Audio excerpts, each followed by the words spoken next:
Welcome to QHSE Talks, the place where we go beyond checklists and certifications to uncover the real structure behind safety in the oil and gas world. Every episode will break down the principles behind NEBOSH Oil and Gas, not just what to study, but why it matters. Because understanding safety isn't about memorizing terms, it's about seeing how decades of lessons, standards, and hard-earned experience all connect. So today, we're starting right at the foundation, the blueprint that defines how major hazards are managed across the industry. Indeed. And what we're using here, it's more than just a syllabus, isn't it? It's really a structural document. It comes from decades of global standards, regulatory pushes, and maybe most importantly, the really tough lessons learned from major industrial disasters. Right. We've got excerpts here from a revision guide for the NEBOSH International Technical Certificate, Unit IOG-1. You should think of this as kind of the definitive master blueprint for quality, health, safety, and environmental management, QHSE. That's a perfect way to put it, a master blueprint. Yeah. So our mission today is to really extract that entire foundational structure. This document, it's like the architectural map guiding how every major hazard gets managed globally, from the smallest operational slip-up to the biggest systemic risks. It's really essential knowledge for anyone serious about safety in this sector. And, it paves the way for our ongoing QHSE talks. And the thing that jumps out immediately is that safety isn't just a checklist you tick off. It's a system. It has to be. Yeah. So this IOG-1 curriculum is logically broken down into 5 main elements. And these elements, they map out a systematic approach. You start with the big picture, the management context, then you drill down into specific procedural controls, and then eventually you get to technical failure modes, emergency response, the whole lot. Okay. Understanding this flow is just crucial because it shows how safety has to be integrated, not just bolted on afterwards. Okay, right. Let's unpack this core structure then, because the order of these 5 elements seems really important for getting the right safety mindset. It really is. They kind of establish a way of thinking about control. So element 1, health, safety, and environmental management in context. That's the foundation, the theory, the regulations. It tackles why you need a management system in the first place and which major incidents shape its design. Okay, so the why. Then we move from that philosophy, I suppose, to the sharp end. The day-to-day reality. Exactly. Element 2, hydrocarbon process safety 1. This gets into the practical human-focused controls, how you manage contractors coming onto site, how you handle shift handovers safely, the critical systems for planning hazardous work, like permits to work. Right, the procedures. Then element 3, hydrocarbon process safety 2, it pivots. It looks more at the technical side, the hardware failure modes. Yeah. What happens when the equipment itself fails? Ah, okay. So we're talking materials, science, things like metal fatigue or corrosion. We're talking containment systems like tanks and pipework, and the sort of sophisticated safety instrumented systems designed to prevent things escalating if they do go wrong. Got it. And element 4 sounds like what happens when things have gone wrong. Pretty much. Fire protection and emergency response. Mitigation. This is the preparedness stage. Knowing how to prevent fires in the first place, how to protect the structures if a fire does break out, and then how to execute those really complex emergency response and evacuation plans when, the worst happens. And the final piece, element 5. Logistics and transport operations. This recognizes that oil and gas isn't static. It's about moving people, moving product. And that introduces huge risks, whether it's giant tankers crossing oceans or road tankers moving fuel across land. Wow, okay. It's definitely comprehensive. It forces you to take that systematic view of risk, doesn't it? Yeah. The source material, it actually says this structure is the secret to success for anyone studying this. It's not just memorizing facts. Precisely. And the guide makes a really useful distinction. It talks about learning outcomes, what you should be able to do, like explain a process or carry out a risk assessment versus content, the facts and concepts you just must know. And it really pushes the learner away from just sort of passively reading notes. Yeah, we've all done that. Towards active revision, constantly testing yourself. Yeah. Can I link this abstract concept to what actually happens on a rig or in a refinery? That's key, isn't it? That operational reality. I love the question it poses. How would a person working in the oil and gas industry apply this in real life? Like, if you're learning about safe isolation, you have to actually visualize it. What happens if residual pressure isn't bled off? What really happens if someone bypasses that lockout, tagout procedure just that one time? That visualization is absolutely vital. For example, if we talk about something like, say, brittle fracture, You can't just know the definition. You have to immediately picture a massive storage tank, maybe in a cold climate, suddenly failing catastrophically. Yeah. Instant loss of containment. That's the reality. Yeah. This whole overview, it forces the professional or the student to adopt this holistic systemic view. You have to see how a small failure in, say, managing a contractor properly, that's element 2 stuff, could ultimately lead to a massive disaster involving hardware failure, which is covered in element 3. It's all connected. Okay, so let's properly dive into element 1 then. This sets the scene, establishes the absolute imperative, the why these controls are so critical. The whole philosophy of QHSE seems built on the terrible cost of past failures. Absolutely. And the document doesn't shy away from citing the major incidents that fundamentally changed things globally. You look at Piper Alpha back in 1988. A huge one. Huge. And it wasn't just a fire. It was a complete systemic breakdown. It involved failures in the permit-to-work system, failure to correctly isolate a pipeline during maintenance. Right. A blanking plate wasn't properly fitted. Right. That failed. Gas leaked, ignited. And then the platform fire protection, the emergency procedures, they were just overwhelmed. 167 people died. It exposed massive flaws in design and management. And these tragedies, they're not confined to one region or type of operation, are they? The source mentions Bhopal in India, 1984. Yes, a truly terrifying example of process safety failure, but in a chemical plant, not oil and gas specifically. An uncontrolled thermal runaway reaction in a pesticide tank released methyl isocyanate, a highly toxic gas, into the surrounding city. The devastation was immense. Thinkable. Then you have Buncefield in the UK, 2005. This was a fuel storage depot. A tank was massively overfilled, failures in automated alarms, failures in human oversight. That double whammy. Exactly. The spilled petrol formed this huge vapor cloud, which then found an ignition source. The explosion was the largest in the UK since World War II. It really highlighted the destructive potential of these unconfined vapor cloud explosions, even onshore. And more recently, closer to home for many, Deepwater Horizon in 2010. The Macondo well blowout. A gas explosion, a fire, the rig sank, and that massive prolonged oil spill into the Gulf of Mexico. Again, highlighting failures in well control, equipment, decision-making under pressure. So the common thread, which the source really hammers home, is that these disasters are never down to just one single thing. Never. It's always a combination, isn't it?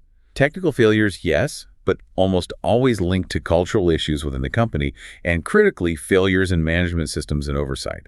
That's why incident investigation isn't just a review, it's an absolute necessity for learning and preventing recurrence. Okay, let's look at that investigation process then. The guide breaks it down into 4 systematic steps. It sounds like it's designed to dig deeper than just the surface causes. It's like an analytical funnel, really. You start broad. Gather the facts, witness statements, logs, procedures, physical evidence, timelines. Get everything you can. Okay. Then, the hard part. Analyze the causes. Why did it happen? This involves structured techniques, looking for patterns, contributing factors. Third, identify suitable corrective actions. What needs to change to prevent this specific failure again? And critically, what needs changing to prevent similar failures elsewhere? Right, systemic fixes. Exactly. Which leads to the final step. Plan the remedial actions and actually implement them. Track them to completion. Don't just write a report that sits on a shelf. And that distinction between different types of causes is vital here, isn't it? Immediate versus root causes. Oh, absolutely fundamental. The immediate causes are the obvious things, the things you see right before the event. Yeah. An unsafe condition, maybe like a faulty pressure gauge, or an unsafe act, like a worker deciding to bypass a safety interlock. They're the trigger. Okay. But the underlying or root causes, they're the deeper systemic failures that allowed that trigger to exist. Why was the gauge faulty?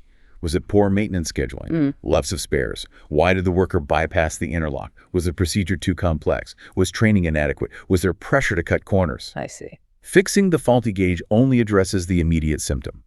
Fixing the root cause, say, the inadequate maintenance policy, prevents all future gauge failures of that type. That's the goal. So, to manage these systemic risks effectively, we need a really precise language. In oil and gas, getting a term wrong could mean designing a control system that's fundamentally flawed.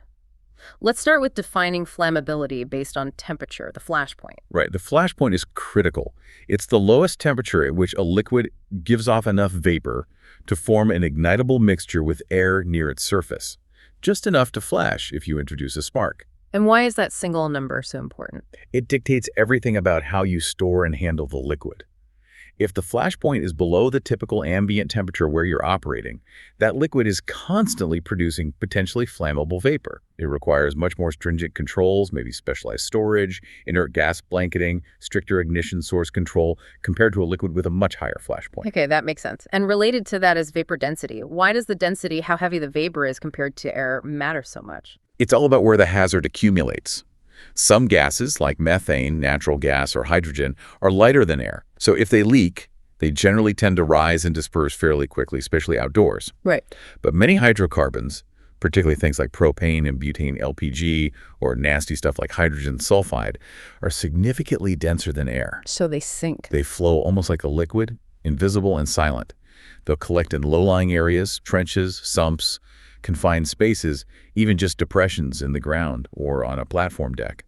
So if you have a leak of dense gas, your detection systems need to be low down, and your ventilation might need to specifically target those low spots to prevent a dangerous buildup. Which leads us neatly to the flammable limits, the LEL and UEL. Yeah. Lower and upper explosive limits. This defines the concentration range where it can actually burn or explode. Correct. The LEL, the lower explosive limit, is the minimum concentration of the gas or vapor in air needed for it to ignite. Below that, the mixture is just too lean, not enough fuel. The UEL, the upper explosive limit, is the maximum concentration. Above that, the mixture is too rich, not enough oxygen to support combustion. The range between the LEL and UEL is the flammable or explosive range. And the danger isn't just within that range, is it? No, that's a critical point. A large cloud of vapor that's initially too rich to burn, say well above the UEL near the leak source, can drift away, mix with more air, and become diluted down into the flammable range. It could find an ignition source quite some distance away. That's why understanding these limits is crucial for defining hazard zones and potential blast radii. Let's use hydrogen sulfide H2S as a really pertinent example. The source highlights several nasty characteristics that make it particularly challenging. H2S is just awful stuff, frankly. It's highly toxic, even at low concentrations. It's flammable, as we just discussed. It's denser than air, so it pools. But perhaps the most insidious thing What's that? is its effect on the sense of smell. At very low levels, it has that characteristic rotten egg smell. But at higher, dangerous concentrations, it rapidly deadens the olfactory nerves. Your nose stops detecting it. So you can't rely on smelling it to know if there's a dangerous leak? Absolutely not. Relying on smell is potentially fatal. That's why procedures must mandate continuous electronic monitoring, fixed gas detectors in vulnerable areas, and personal H2S monitors for anyone working where exposure is possible. You need technology because your senses will fail you. And a quick point on oxygen. The document makes it clear it's not flammable itself, but it's an oxidizer. Yes, and that's crucial. Oxygen enrichment having more than the normal 21% oxygen in the air dramatically increases the intensity and speed of combustion. Things that might not normally burn easily can ignite fiercely. And it reacts violently with oils and greases. That's a major hazard in maintenance, especially around compressed air or oxygen systems. Strict cleanliness and procedures are vital. #tech said C, the risk management framework. Okay, so with all these inherent hazards defined, we need a robust framework to manage the risk. Let's start with the basic definitions. Hazard versus risk. Simple, but essential. A hazard is anything with the potential to cause harm. The H2S gas, the high pressure, the working at height. The risk is the likelihood of that hazard actually causing harm, combined with the severity of that harm. Right, so high pressure is a hazard. The risk might be low if the system is well designed and maintained, but high if it's known to be corroding. Precisely. And the purpose of risk assessment in this industry isn't just listing hazards.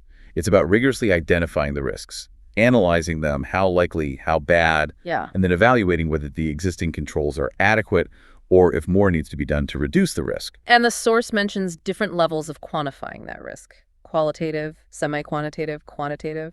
Yes, it depends on the complexity and potential severity of the risk. You might start with a qualitative assessment using broad categories like high, medium, low for likelihood and severity, simple matrix. Okay. Then you might move to semi-quantitative, where you assign numerical scores or ranges to those categories. It allows for better comparison and prioritization of different risks. But for the really big stuff. For major accident hazards, the potential for multiple fatalities, large environmental damage, catastrophic asset loss, you generally need a full quantified risk assessment, or QRA. And what does that involve? QRA uses complex modeling, fault trees, event trees, historical failure data. It tries to put actual numbers on the risk. Things like calculating the frequency of a major explosion in terms of events per million years, or the individual risk of fatality for workers in a certain area. It's resource-intensive, but necessary for the highest risks. And these QRA results, they feed directly into that really important legal and management concept, ALARP. As low as reasonably practicable. This sounds like where safety meets the real world, including costs. It absolutely is. Yeah. ALARP is the cornerstone of safety regulation in many parts of the world, particularly the UK model, which influences much of the international O&G industry. It basically says risks must be reduced. Reduced to zero. No, that's often impossible or astronomically expensive.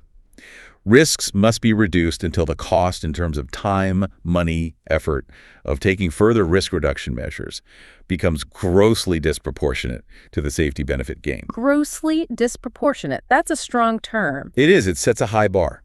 The source material usually illustrates this with 3 risk regions. There's the unacceptable region at the top. The risk is so high, you simply cannot operate unless it's reduced, regardless of cost. Right. Forbidden. Then at the bottom, there's the broadly acceptable region. The risk is considered negligible, trivial, no further action needed beyond routine checks. Okay. But most significant industrial risks, especially in oil and gas, fall into the middle region, the ALARP or tolerability region. And that's where the hard work happens. That's where the operator has the legal duty to demonstrate ALRR. They have to show they've identified all reasonably practicable risk reduction measures, better equipment, better procedures, more training, whatever it might be, and have either implemented them or have carefully justified why the cost of a particular measure is grossly disproportionate to the risk reduction it would achieve. So it's not just about saying it's too expensive. Definitely not. You have to prove the gross disproportion. This involves comparing the cost of the measure against the value of the safety benefit, often using established figures for preventing fatalities or injuries. It's why things like safety cases or safety reports are such massive, detailed documents. They are the documented argument for ALRR. That's a really powerful standard. And this whole process, this risk assessment and driving risk down to ALR, it feeds into that continuous improvement cycle, doesn't it? The plan-do-check-act loop. Exactly. It's the engine of any good management system, whether it's safety, quality, or environment. Do you plan your approach? Set policy objectives based on risk assessment and legal requirements like ALRP. You do implement the procedures, controls, training. You check, monitor performance, audits, incident investigations, see if it's working. And then you act, review the performance, identify weaknesses, make changes, update the plan, and the cycle repeats. Always improving. Or at least preventing things from degrading. It's about fighting complacency. And ideally, you want to design out hazards in the first place, right? The document mentions inherently safer design, ISD. Yes, ISD is really the gold standard if you can achieve it. It follows principles like minimize use smaller quantities of hazardous materials, substitute, replace a hazardous material with a less hazardous one, moderate use materials under less hazardous conditions, lower pressure, lower temperature, simplify design processes that are less complex and have fewer opportunities for error. So instead of adding complex safety systems to control a hazard, You try to eliminate or significantly reduce the hazard itself at the design stage. It reduces the reliance on active controls, procedures, and human intervention, which, let's face it, can all fail. ISD aims to make safety intrinsic to the design. Okay, so element 1 really lays that groundwork. Safety is non-negotiable legally, morally, economically. It's defined by learning from the past, using precise language, quantifying risk through things like QRA, driving it down to ALAR, and managing it all through a continuous plan-do-check-act cycle, ideally starting with inherently safer design. That's a great summary. It sets the stage for the how. Right, so if element 1 was the why and the framework, element 2 gets into the how on a daily basis, the operational tools, the procedures, the human factors, and it starts with managing risks coming from outside the company, contractor management. Yeah, this is huge in oil and gas. So many specialist tasks, construction, heavy maintenance, diving, scaffolding, specialist inspection are done by contractors. When you bring them onto your site, you, the operator, retain ultimate responsibility for safety. You can't just delegate the risk away. So how do you manage that? The source outlines a 5-step approach. It's a systematic process, really. You can think of it in phases. Phase 1 is before they even get the job. Planning and selection. Okay. Step 1 is planning. Before you even go out to tender, you need to clearly define the scope of work, identify the key hazards associated with it, and specify the minimum safety standards and conditions the contractor must meet. Get your requirements straight first. Absolutely. Then step 2 is choosing the contractor. This isn't just about the lowest price. It's a rigorous assessment of their competence. You look at their safety record, their management systems, the qualifications of their people, their past performance. And crucially, you usually require a detailed safety method statement. How exactly will they do this specific job safely on your site? So you vet them thoroughly. Then phase 2 is when they're actually on site. Right, on-site execution. Step 3 is working on-site. This involves proper induction site rules, emergency procedures, specific hazards of the area they're working in, clear communication channels, designated contact person, making sure they understand your systems, like the permit to work system. Okay. And step 4 is keeping a check. Active monitoring. Don't just assume they're following their method statement or your rules. You need site inspections, audits, regular communication. Are they using the right PPE? Is their equipment safe? Are they following the permit conditions? Intervene immediately if you see problems. Active oversight in the final phase. Phase 3 is review. Step 5, reviewing the work after it's completed. How did they perform? Not just on quality and schedule, but critically on safety. Were there incidents, near misses, lessons learned? This feeds back into your contractor selection process for the future. Good performers get more work. Poor performers don't. It creates that continuous improvement loop for contractor safety. #tag the state OBA. Controlling change and communication. Okay, that covers external factors. Now, moving inside the operation, communication failures can be just as dangerous. The source highlights shift handover as a particularly high-risk time. Why is that? It's fraught with human factors risks, isn't it? You've got the outgoing shift, maybe tired, possibly rushing to get away. You've got the incoming shift, needing to get up to speed quickly. There can be pressure to keep things brief, maybe even underlying friction between shifts sometimes. Yeah, you can imagine. But the biggest operational risk is the potential for loss of continuity. Critical information getting dropped. What's the exact status of the plant? Are there any temporary overrides on safety systems? Which permits to work are currently active and what stage are they at? A breakdown here can lead directly to disaster if the incoming shift makes assumptions based on incomplete information. So what are the principles for a safe handover then? The guidance is usually very clear. It needs to be treated as high-priority activity, not rushed. Ideally, it should be face-to-face. It needs to be two-way out. The incoming shift must have the opportunity to ask questions, clarify things, and crucially, it must be supported by clear, concise, written communication. The logbook, handover sheets that detail things like operational status, any deviations from normal open permits, safety system overrides, ongoing maintenance jobs, verbal and written combined. That procedural rigor sounds similar to what's needed for management of change, or MOC. Very similar thinking. MOC is absolutely fundamental in process safety. Complex plants are designed as integrated systems with safety built in. If you change any part of that system, maybe install a different type of pump, change the control software logic, alter an operating procedure, even change the material specification of a gasket, you risk introducing new unforeseen hazards or compromising existing safety barriers. Even small changes. Absolutely.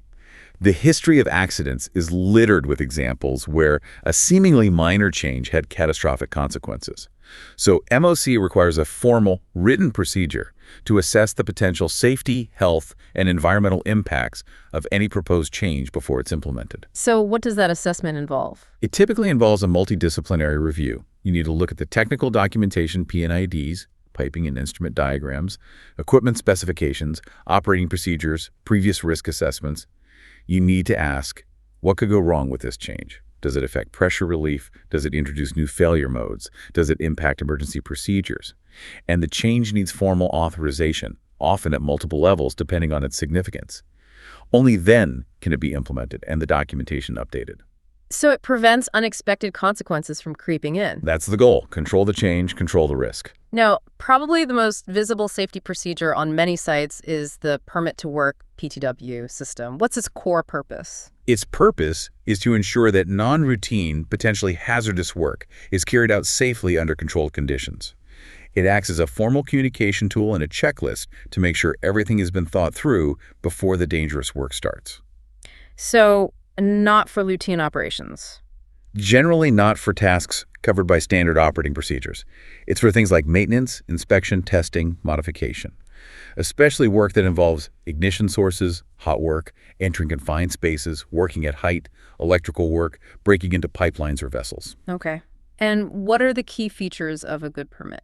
It has to be specific. It needs to clearly state exactly what work is to be done, exactly where and by whom. It must identify the potential hazards associated with that specific task and location. It needs to specify the precautions required, things like PPE, safety equipment, atmospheric testing, and crucially, any necessary isolations. Isolation. Yes. And it needs a time limit.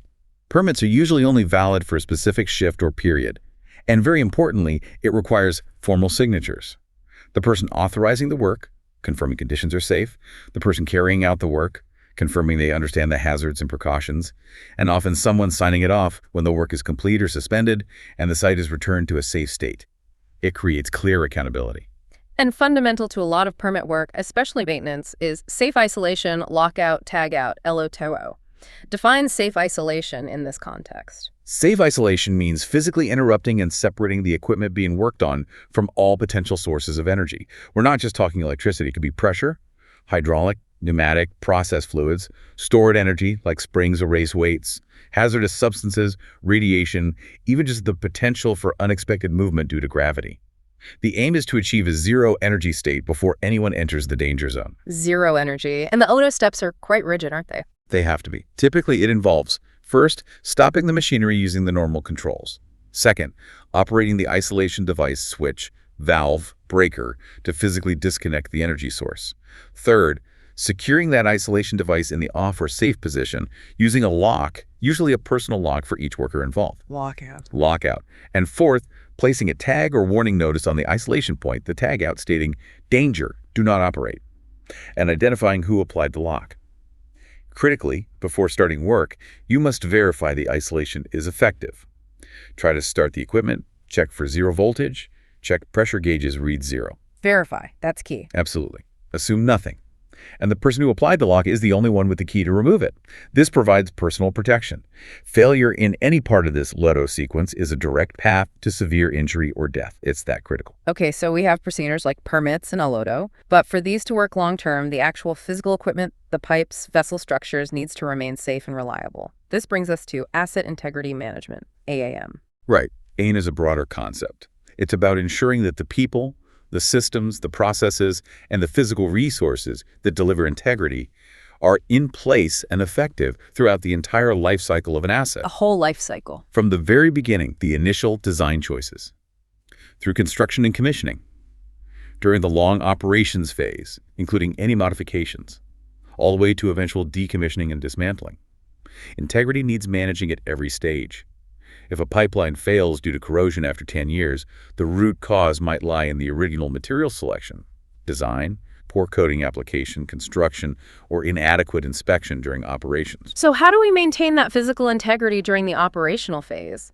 The source mentions different maintenance strategies. It's not just fixing things when they break, is it? Definitely not. Reactive maintenance waiting for failure is generally unacceptable for safety-critical equipment. The focus is on proactive strategies. One key type is planned preventive maintenance, PPM. This is maintenance carried out at predetermined intervals, time-based or usage-based, regardless of the current condition.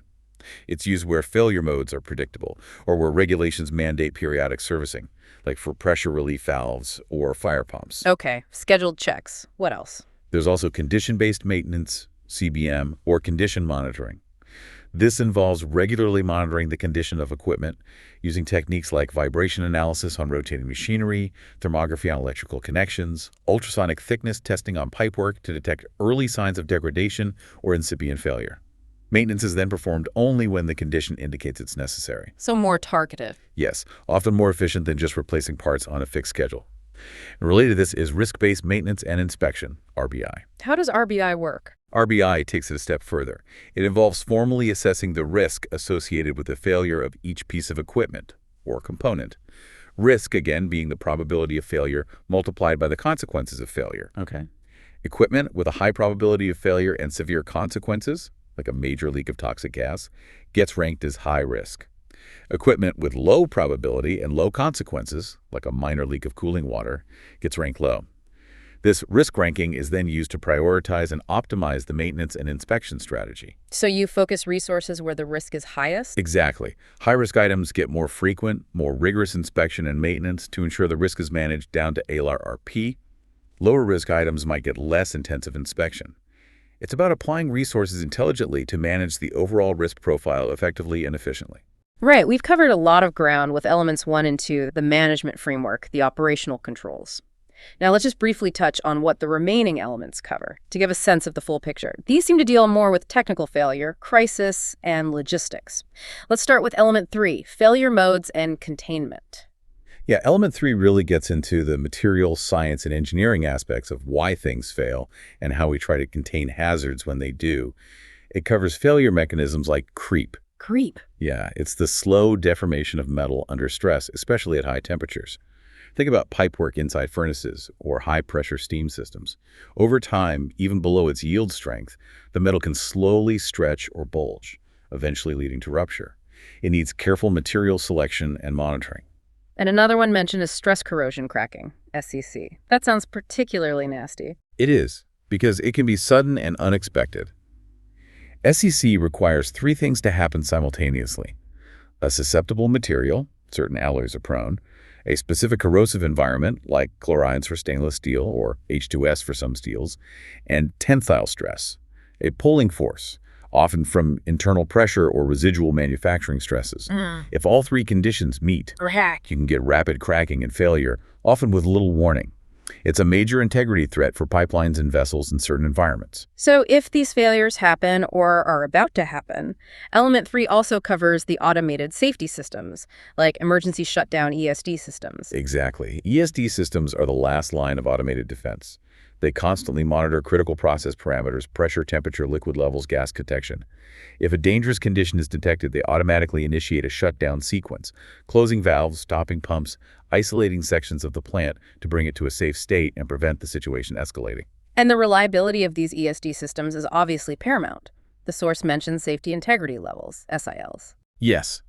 A SIL is a way of quantifying the required reliability for a safety function, like an ESD trip. Based on the severity of the hazard it's protecting against, a required SIL level, from 1 up to 4, though SIL 4 is rare outside nuclear, is determined. A higher SIL means the system needs to be more reliable, often requiring more redundancy, more frequent testing, and a lower probability of failing to operate when needed. It's a core part of functional safety engineering. Element 3 also seems to cover basic containment, like storing hydrocarbons safely, things like floating roof tanks. Right. For storing large volumes of volatile liquids like crude oil or gasoline, floating roof tanks are common. The roof literally floats on the surface of the liquid, minimizing the vapor space above it. This significantly reduces vapor emissions and the risk of forming a large flammable mixture inside the tank. Contrast that with fixed roof tanks, which have a large vapor space that needs careful management. And bunding. That's the wall around the tank farm. Yes, the bund wall, or dike. It's secondary containment. Its purpose is to contain the contents of the largest tank within the bunded area in case of a catastrophic tank failure or major spill. Regulations typically required to hold at least 110% of the largest tank's volume. It prevents the spill spreading widely, protecting the environment and reducing fire spread risk. And finally, in element 3, that distinction between confined and unconfined vapor cloud explosions, CVCE versus UVCE. Why is that important? The consequences are very different. A CVCE happens inside a building, a vessel, or a congested pipe rack. The confinement causes pressure to build up rapidly, leading to a high-pressure blast wave, often shattering the structure and creating dangerous projectiles. Think of a gas explosion inside a house. An UVCE happens when a large amount of flammable vapor is released into the open air, mixes with air to form a cloud within the flammable range, and then finds an ignition source. Because it's unconfined, the explosion often manifests as a powerful pressure wave traveling outwards, followed by a massive fireball. It can cause damage over a much wider area than a CVCE. Buncefield was a classic, devastating example of a UVCE. Moving on to element 4, fire protection and emergency response. This seems to cover both preventing fires and dealing with them. Starts with the basics, the fire triangle. Or sometimes the fire tetrahedron now, adding the chemical chain reaction. But the basic principle is you need fuel, oxygen, usually from the air, and an ignition source, heat. Remove any one of those, and you can't have a fire, or you can extinguish one that started. Fighter safety is all about managing those 3 elements. And the protection measures are split into passive and active. That's a key distinction. Passive fire protection, PFP, is stuff that's built into the design. Fire-resistant walls, doors, coatings on structural steelwork to prevent it collapsing too quickly in heat, fire stopping and cable penetrations. Its job is to compartmentalize a fire, protect escape routes, and maintain structural integrity for a defined period, giving people time to escape and responders time to act. It doesn't put the fire out, it limits its effects. Okay, so active fire protection, AFP, is what does fight the fire. Exactly. Sprinkler systems, deluge systems, which dump huge amounts of water, fire monitors, hydrants, foam systems, especially for liquid fuel fires, gas suppression systems like CO2 or inert gases for server rooms, and portable fire extinguishers. These systems detect a fire, or are manually activated, and actively intervene to suppress or extinguish it. You need both PFP and AFP working together for effective fire safety, especially on complex facilities like offshore platforms. And if the prevention and protection fails, you need an emergency response plan, ERP. Absolutely critical. The ERP is the playbook for dealing with major incidents. It needs to anticipate foreseeable scenarios: fire, explosion, gas leak, well control incident, helicopter crash, man overboard, security threat, all the big risks. And for each scenario, it needs to define roles, responsibilities, actions, communication protocols, evacuation strategies. And clear command structure is vital, isn't it? The Offshore Installation Manager, OIM, role sounds key offshore. The OIM has supreme command and legal responsibility during an emergency on an offshore installation. Everyone reports to them. They make the critical decisions whether to shut down, evacuate, call for external help. On shore, there's a similar role, often called the incident controller or site main controller. Clear leadership is essential in a crisis. And the ERP covers things like evacuation procedures. Yes, detailed procedures for different levels of response. Muster points, communication methods, alarms, PA systems, how to account for personnel, tracking systems, different evacuation methods, helicopters, lifeboats, escape chutes, survival suits, first aid provision. The whole plan needs to be regularly drilled and tested, otherwise it's just paper. People need to know their roles instinctively under pressure. Okay, lastly, element 5, logistics and transport operations. This brings in the risks associated with just moving people and product around, often outside the main facility boundaries. Marine operations seem a big part of this. FPSOs. Yes. Floating production, storage, and offloading units, FPSOs, are basically massive ships that process oil and gas offshore and store it before offloading to shuttle tankers. They face all the usual marine hazards: collision risks, severe weather, mooring failures, structural integrity issues over a long life at sea. Plus, the process plant on deck has all the hydrocarbon hazards we've discussed. And the transfer of oil to shuttle tankers, offloading, is a high-risk operation in itself. And keeping these huge vessels in place Often relies on complex mooring systems or dynamic positioning, DP systems, computer-controlled thrusters that automatically maintain the vessel's position and heading. DB system failures can be very serious, potentially leading to collisions or damage to subsea equipment. And what about moving product on land, road tankers? A huge part of the downstream industry. Moving fuels, chemicals, gases by road introduces risks to the public, hence the stringent regulations around UN classification of dangerous goods, vehicle standards, placarding, hazard diamonds, driver training, like the ADR certification in Europe, route planning. And the source even gets into the detail of how tankers are loaded. Top filling versus bottom filling. Yeah, it's a good example of how even seemingly routine tasks have significant but different safety implications. Explain that difference. Top filling is pouring the liquid in through the manhole on the top of the tanker compartment. The big risks here are generating static electricity due to the splashing liquid, a potential ignition source, releasing significant amounts of vapor into the atmosphere around the driver, and the driver having to work at height on top of the tanker, creating a fall risk. Okay, seems inherently risky. Bottom filling is generally considered safer from those perspectives. The liquid is pumped in through a sealed connection at the bottom of the compartment. This minimizes splashing, less static risk, greatly reduces vapor release, and keeps the driver on the ground. Sounds much better. Is there a downside? The main downside is reliance on automated systems. Bottom filling requires reliable level detection and automatic shutoff systems to prevent overfilling. If those systems fail, you could potentially overfill and rupture the tanker, leading to a very large spill. So you trade the human factors risks of top filling for an increased reliance on instrument reliability with bottom filling. It really highlights that safety is often about understanding and managing those trade-offs, doesn't it? There's rarely a single perfect solution. That's a very good way to put it. Yeah. It's about choosing the option where the residual risks are best understood and controlled down to that ALRP level. #V outro. Well, this deep dive has certainly laid out the sheer scale and complexity of the framework for operational safety in international oil and gas.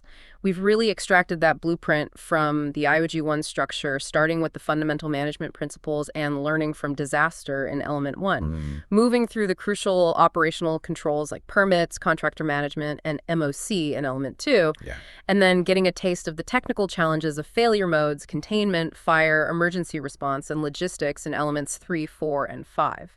It really underscores that QHSE isn't just one thing, is it? It's this incredibly multi-layered discipline. You've got the high-level legal and management concepts like ALARP and QRA, the detailed chemistry and physics of hazards like H2S or vapor cloud explosions, the engineering of materials and safety systems, the crucial human factors. It's all got to work together. It really is an integrated system demanding constant vigilance and absolutely rigorous adherence to procedure.